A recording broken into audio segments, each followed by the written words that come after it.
Olá, bem-vindos ao meu canal, eu sou a Cristiana e hoje eu venho fazer um exercício de transferência de calor.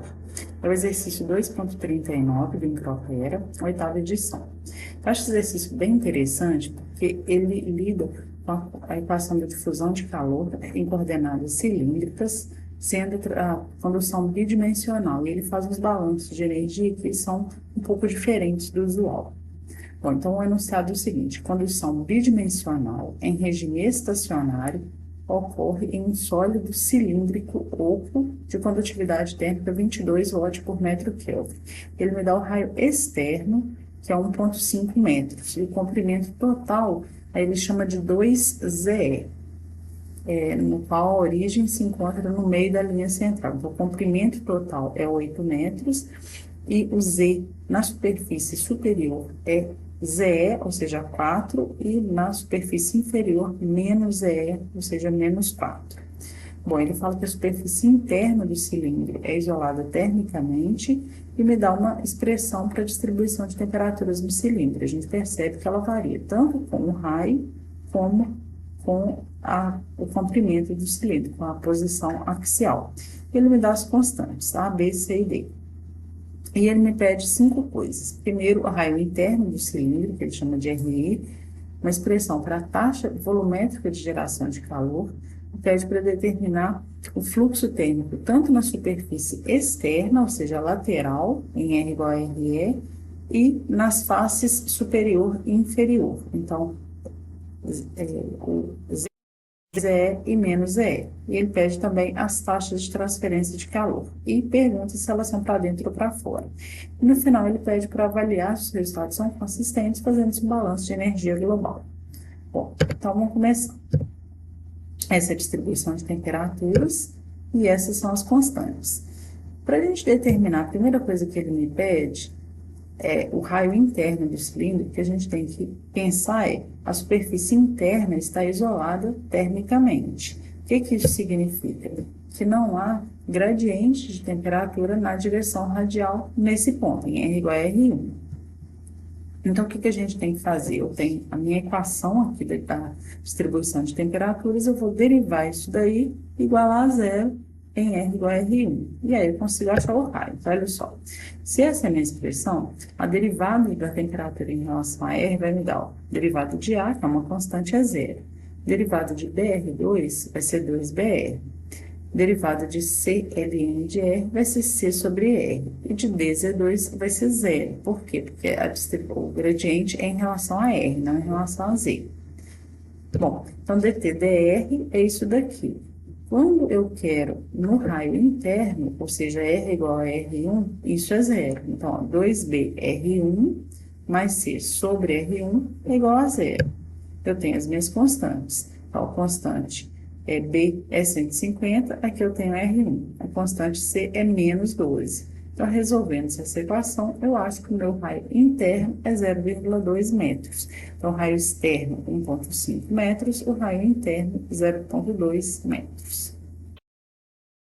Depois ele me pede qual que é a taxa de geração interna de calor. Bom, a única equação que a gente tem, né, ou pelo menos a equação mais usual que a gente tem, que aparece a taxa de geração interna, é a equação da difusão de calor. Então, em coordenadas cilíndricas, a equação tem essa fórmula. O que a gente pode simplificar? Olhando aqui para a expressão da distribuição de temperaturas, a gente percebe que a temperatura só varia com R e com Z, ou seja, ela não varia com φ, o ângulo. E ele falou no enunciado também que é regime estacionário, então esse último termo também é zero. Então a equação se reduz a essa daqui. Então, se eu derivar a temperatura em relação a R e em relação a Z, eu encontro o valor de Q ponto, ou uma expressão para Q ponto. Então, tá. Então, 1 sobre R, D de DR, de KR. O que é DT/dr? A gente já tinha visto, né? Então, 2BR mais C sobre R.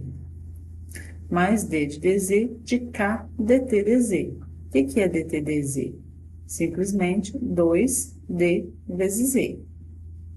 Aí apareceu aqui, ó, eu tenho que continuar essa equação. Então, 1 sobre R, D de DR, de...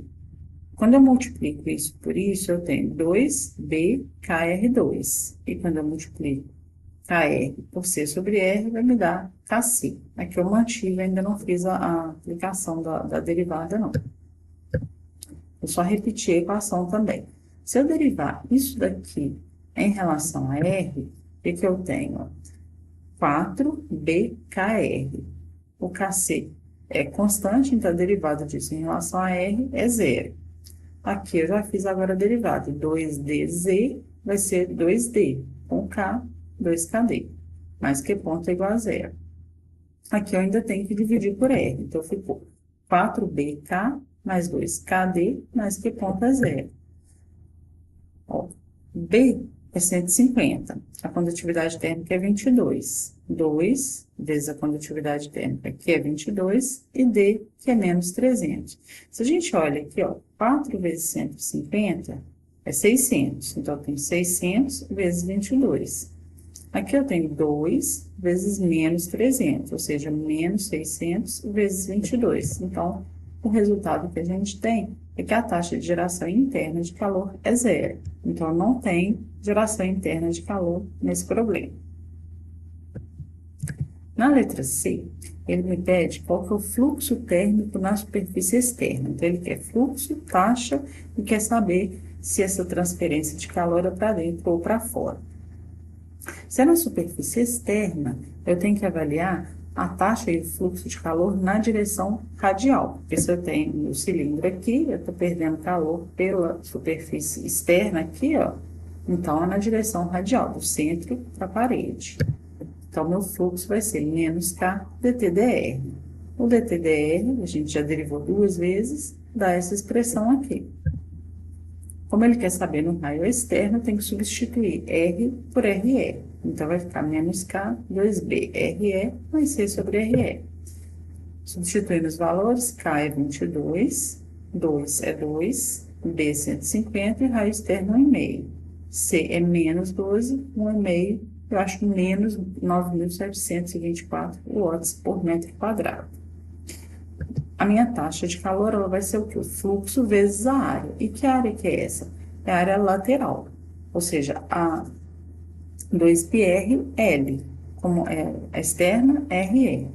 O L é o comprimento total do cilindro. Então, a gente viu lá no enunciado que o 2ZE era igual a 8, ou seja, o ZE era 4. Então, tem aqui o fluxo menos 9.724, 2π, o RE, que é 1,5 m, e 2 vezes 4. Então, com isso, eu acho uma taxa de calor de 733,2 kW. Agora, aqui a gente tem que tomar muito cuidado com esse sinal. Matematicamente, a gente encontrou que essa taxa é negativa. Mas o que significa uma taxa de calor negativa? A gente tem que lembrar que a taxa de calor é uma grandeza vetorial. Então, se ela é positiva, significa que ela está no sentido positivo do eixo. Se ela é negativa, significa que ela está no sentido negativo do eixo. A origem do sistema de coordenadas está no centro. E a coordenada radial, ela vai do centro para a parede. Então, como ela deu negativa, quer dizer que ela está da parede para o centro, ou seja, essa é uma taxa de calor que está entrando no meu cilindro. Na letra D, ele me pede o fluxo térmico nas faces extremas, ou seja, superior e inferior. Ele quer as mesmas coisas. Ele quer o fluxo, quer a taxa e quer saber se é para dentro ou para fora. Nesse caso, se é na superfície superior e na superfície inferior, o fluxo é na direção axial, então é menos KdTdz.